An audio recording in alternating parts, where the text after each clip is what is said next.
This is The Pulse, here to talk about some alarming words from a Johns Hopkins economics professor, financial advisor, and elder law attorney, Pat Simasko. And Pat, it's always good to see you. Thanks for joining us here tonight.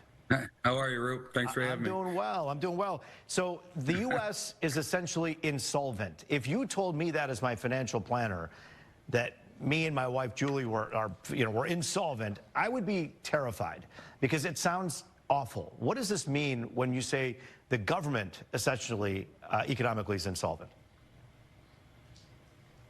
Oh, if you were insolvent, I told you you were insolvent, you would be terrified, and you should be terrified. Oh, you're good. Keep going. Okay, I'm good. So if it's essentially, if you had a house that was worth $100,000 and you owed $800,000 on it, you would be upside down, and not only would you have to keep paying, but if you passed away, your kids would have to keep paying and paying and paying.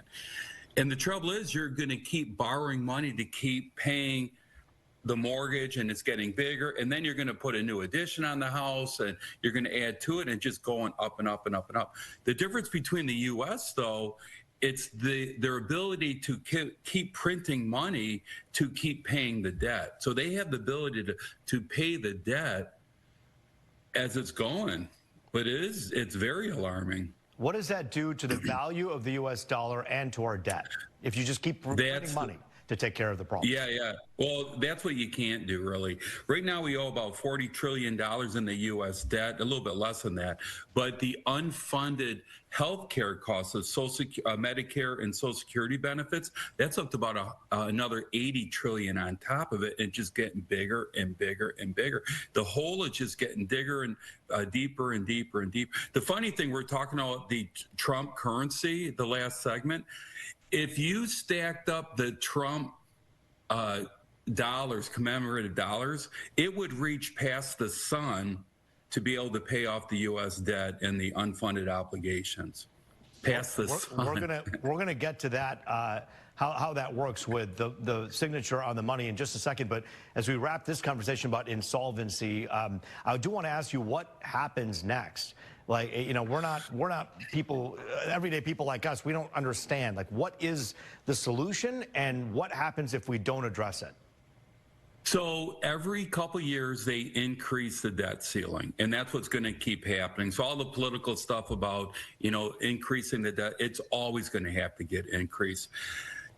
You're going to have to tax way more, and you're going to have to spend way less. And that's what's the only way you're going to be able to resolve it. Our kids and our grandkids are going to be paying off this debt. It's horrible. What I think is the problem is, as soon as the world stops using the U.S. currency as their primary mode of buying things, it's going to go inflation like crazy. It'll really start racking up. Let me ask you a little bit about Social Security while we have you here. People have been talking about it for so many years that it'll run out of money and we won't have it. Does this contribute to that problem, and do you see that actually happening? Yeah, what happens, they say that the Social Security is funded until the 2035, but if you stop increasing the debt ceiling, you won't have the money to pay the Social Security checks. That could go insolvent. So you have to have the ability to keep sending out those checks on a monthly basis. You need more people to pay into Social Security. So one of the downsides of the deportation of the workers those are people that are actually paying into the Social Security. Sure. They're going to be increasing the the age that you can get your Social Security, because people are living a lot longer. Instead of age 70 at the cap, it's probably going to be going higher. Instead of age 62, it's probably going to be going up higher as well.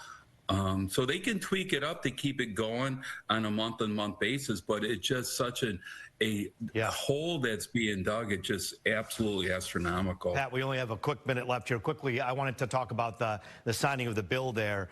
Basically, for the 250th birthday, President Trump's signature is going to bump the U.S. Treasurer's signature, although the Treasury Secretary's signature will still be there, and now President Trump's signature on there. Talk a little bit about what you know about this relative to this being just a commemorative thing that they're doing. What's the reason? What happens moving forward? Well, there's two things. They're talking about putting President Trump on a commemorative dollar, a coin. And I looked, if you look at the people that are on currency right now, monarchs. So my wife and I were in London last year, and she loved to see King Charles picture on the dollar, but when she heard about President Trump going on some coins, she was devastated. So the real story is half the people can't stand it, and half the people think it's the greatest thing in the world. The coin, it's a 250-year anniversary of the U.S., so it's one of those mint commemorative mint coins. Right. Laughing about it. So as long as it keeps spending. As long as they keep spending, that count. My neighbor said maybe instead of making America great again, we can make the dollar great again. Well, listen, it is always good to talk to you, Pat Simasko. We're out of time. Thanks for your perspective and your time here on The Pulse tonight. We appreciate it. Thanks, Roop. And that is The Pulse for tonight. I'm Roop Raj. As always, it was good to be with you.